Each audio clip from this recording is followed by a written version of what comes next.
Hello, my name is Tiana Klutz, and I am a Doctor of Physical Therapy student at Regis University. It sounds like you might have been experiencing pain for quite some time now and have been extremely frustrated and tired of dealing with it.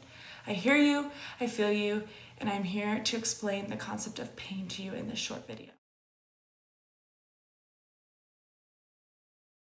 Let's start off with the definition. Pain is an unpleasant sensory and emotional experience associated with actual or potential tissue damage. A common unknown fact is that pain doesn't necessarily mean that there is a physical damage. You can have pain with damage, no pain with lots of damage, or lots of pain with minimal damage. Therefore, I would say that pain is more of a distressing experience associated with physical, sensory, emotional, cognitive, and/or social components. When your body senses an unpleasant sensation, it sends a signal up to your brain stating that danger has occurred. Since there is a potential for damage, your brain will probably decide that you need to do something to prevent that from happening.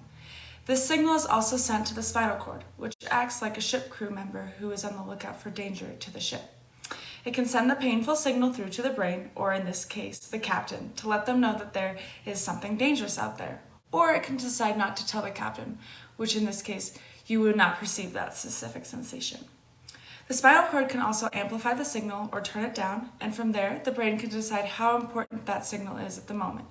If the captain, aka the brain, tells the crew member that the certain past experience caused them trouble, then of course the crew member is going to be hyper aware of the situation. This is similar to like if a specific activity, like running, gave you pain in the past, or like how we tend to avoid certain meals that gave us food poisoning.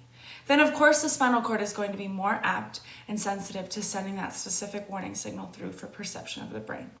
In the end, the brain makes the final decision on what should be done in regards to the signals it receives. However, the brain is not just taking in information that is received from the spinal cord.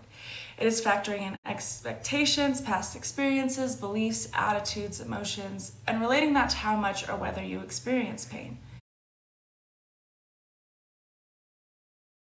Another way to look at this is that the point of pain is to get you to do something, ideally being to protect yourself. This is similar to a fire alarm system in your house. When the alarm senses smoke, it alerts you to take action by getting yourself to safety. However, if you've ever experienced a smoke alarm that has had dying batteries, then you know that sometimes it can send a signal when there is no smoke present. This is similar to your body in that your brain can receive signals that are deemed painful, yet there is no physical damage that is occurring. This long-term pain alarm can essentially become disconnected from the initial problem.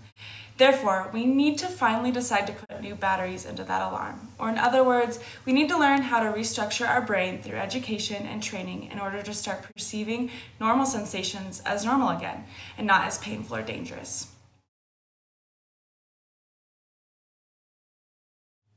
When life is stressful and our pain is persistent, then 1 + 1 can equal 4. Our stressors in life can lead to an amplified experience of pain. Think of your pain as an overflowing cup. Many things can contribute to what is in that cup, like depression, anxiety, work stress, fear of movement, frustration or anger, and if one of these factors increases in the slightest bit, it'll put you over the edge. However, if you can learn to decrease one of these, then your pain might not feel as intense. Instead of 1 + 1 equaling 4, we need to change our mindsets in a way that now 1 + 1 can start to equal 1.5, or even just 1. In other words, you can still live well with some pain. It's all a matter of how you perceive it and what you can do to introduce yourself to more painful situations so that you become less sensitized. I relate this to getting into a really cold pool. We slowly put our feet in, then we walk a little bit further once we tolerate the cold until eventually we are fully submerged into the pool. Your physical therapist can help you create a plan of how to reintroduce movement in a safe way. This might initially come with some pain, but I assure you that no physical damage is being done and that they're making sure to slowly reintroduce things in such a way that you can return to a normal movement in life again. It might take some time, but just continue to remind yourself that you are experiencing a faulty alarm within the system. Your body is built to be inherently strong and stable. Your brain is also very strong and built for adaptation. This means that the potential for change is always present, and now it's just a matter of how much you decide to let your pain take control of your life.